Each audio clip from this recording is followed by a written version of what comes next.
Today I invite you to walk with me on a journey into the very heart of one of life's greatest treasures, marriage. Not just marriage as a contract, not marriage as a fleeting convenience, not marriage as an optional ceremony dressed in flowers and laughter, but marriage is what it truly is and always has been, a sacred commitment. Marriage is one of the most ancient and enduring institutions of humanity. Long before laws were written, before borders were drawn, before societies were even fully formed, there was marriage. In every culture, in every faith, in every corner of the earth, men and women, two souls, stood before their people and declared a vow to be bound not only by affection but by an enduring covenant. And why? Because love alone, beautiful as it is, does not suffice unless it is rooted in something deeper, more enduring, more sacred. Today, in a world driven by convenience, instant gratification, and fleeting passions, we are challenged to remember that marriage is not just about happiness in the moment but about holiness over a lifetime. It is not simply about what we feel, but about what we promise. It is not about a contract of mutual benefit, but a covenant of mutual sacrifice. And so, let us reflect together on why marriage is sacred, why it matters, and how we can honor it as the life-giving, soul-shaping commitment it was always meant to be. 1. The sacredness of commitment. The word commitment itself carries weight. To commit is to bind yourself to something, to give your word, your heart, your future. In marriage, this is not a casual bond but a sacred vow. When two people stand together and say, "I do," they are declaring to one another and to the world, "I choose you, above all others, for all time." It is sacred because it is exclusive, one soul tethered to another in fidelity. It is sacred because it is enduring, a promise not for a season but for all the seasons of life, in youth and in age, in abundance and in loss, in laughter and in sorrow. And it is sacred because it is transformational, it does not leave you the same.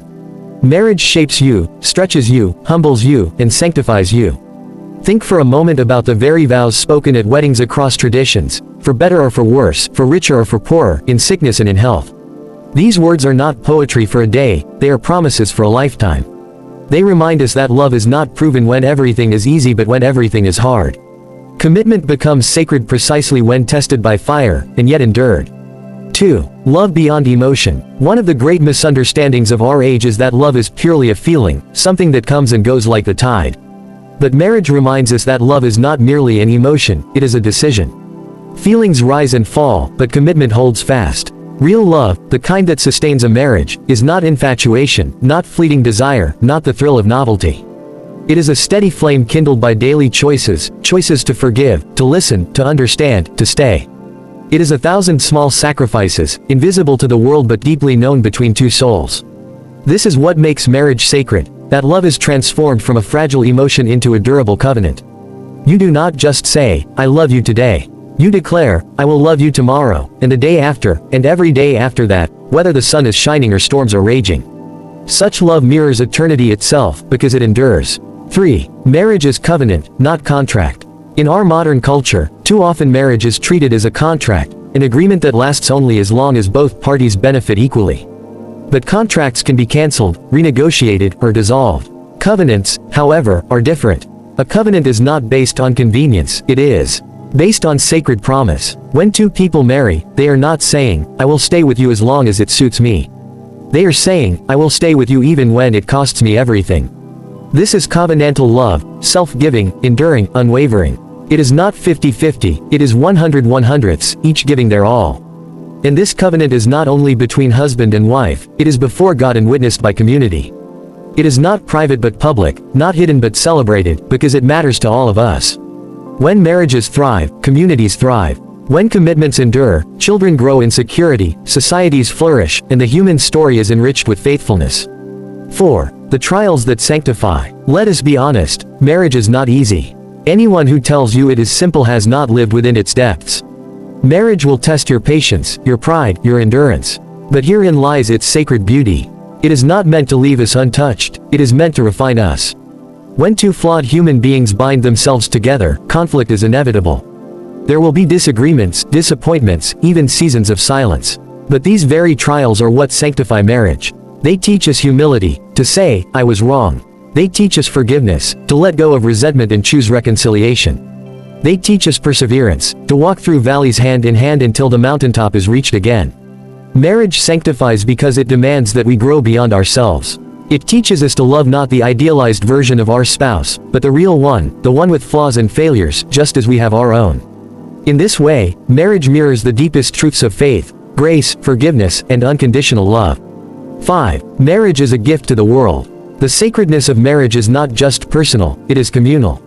Strong marriages build strong families, and strong families build strong societies. The love and stability within a marriage ripple outward, shaping children, neighborhoods, nations. Every marriage that endures becomes a lighthouse, a testimony to the world that love is stronger than selfishness, that fidelity is stronger than temptation, that commitment is stronger than convenience. In a culture of impermanence, marriages that last shine as beacons of hope. They whisper to the younger generation, faithful love is possible. Lifelong commitment is possible. Sacred vows can endure. When children grow in the security of parents who love and respect each other, they inherit more than stability, they inherit a vision of what love looks like. They learn that love is not abandonment but presence, not betrayal but faithfulness. In this way, every sacred marriage is a gift not only to the couple but to the generations to come. 6. The courage to stay. Perhaps the most poignant aspect of marriage is the courage it requires. In a world that celebrates independence, marriage asks for interdependence. In a culture that glorifies freedom without ties, marriage calls for freedom with infidelity. It is not cowardice to leave when things get hard, it is courage to stay, to keep loving when love feels costly. And let us not romanticize perseverance, it is not passive endurance. It is active, intentional, daily choosing. It is waking up each morning and saying, today I will love, I will forgive, I will remain. That is not weakness, that is strength of the highest order. For anyone can love when it is easy, but only the courageous can love when it is hard. And here is the profound truth. When we stay, when we persevere, when we uphold the sacredness of marriage, we discover joy far deeper than fleeting happiness. We discover intimacy forged through trials, companionship tested by time, love that is unshakable because it has endured the storm. 7. Marriage and the sacred mystery. Beyond all practical benefits, there is something profoundly mysterious about marriage. It is more than two individuals living side by side, it is the joining of two lives into one. Two histories, two hearts, two futures interwoven into a single story. This union is so sacred that it is often described in spiritual terms, a reflection of divine love, a symbol of eternal covenant, a mystery that transcends comprehension. In marriage, we see love made visible, promise made tangible, and grace made incarnate. And perhaps this is why marriage stirs something deep in the human soul, because it points beyond itself. It points to the truth that love, at its best, is not self-seeking but self-giving, not temporary but eternal. It points to the truth that we were made not for isolation but for communion. It points to the truth that sacred commitments are what anchor us in a world of shifting sands. 8. A call to honor marriage. So, what does this mean for us today? It means that we must reclaim the sacredness of marriage. We must resist the voices that reduce it to convenience, transaction, or temporary arrangement. We must lift it up again as holy ground, where promises are made and kept, where love is forged through sacrifice, where two lives are bound in sacred trust. If you are married, honor your vows. Remember the day you spoke them, not as words of romance but as words of covenant.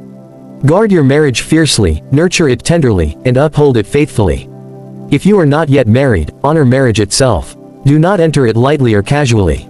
Prepare your heart to understand that it is not just about finding the right person but about being the right person, faithful, forgiving, steadfast.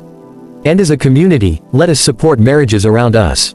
Encourage the struggling, celebrate the enduring, and remind one another that this commitment is not only possible but sacred. In conclusion, marriage is a sacred flame. It burns not by accident but by intention, not by mere emotion but by constant tending. It requires fuel, kindness, patience, forgiveness, fidelity.